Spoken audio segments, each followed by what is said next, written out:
শ্বশুরবাড়িতে একটা মেয়ে কখন সবথেকে বেশি অসহায় হয়ে যায় জানেন? যখন তার হাজব্যান্ড তাকে একদমই সাপোর্ট করে না। একটা মেয়ের সবথেকে বড় শক্তি হয়েছে তার স্বামী বিয়ের পরে, আর বিয়ের আগে তো তার বাবা। বিয়ের পরে সবথেকে শক্ত খুঁটি, শক্ত নির্ভরের জায়গা হয়েছে তার স্বামী। আর সেই স্বামী যদি অবহেলা করে, তখন শ্বশুরবাড়ির কেউ মেয়েটাকে আর দাম দেয় না।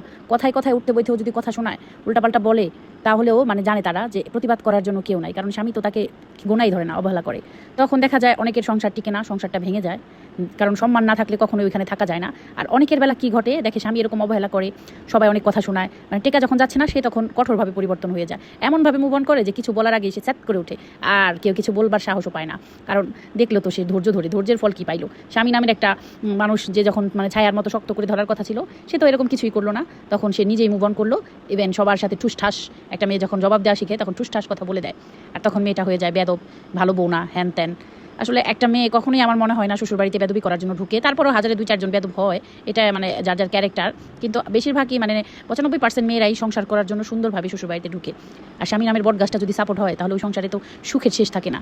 তো প্রত্যেক ভাইয়াকে বলবো, বিয়ে করার আগে স্ত্রীকে সম্মান দেওয়া শিখুন। যদি বিয়ে করতে চান, তাহলে মেয়েদের সম্মান করতে শিখুন, তারপরে বিয়ে করুন।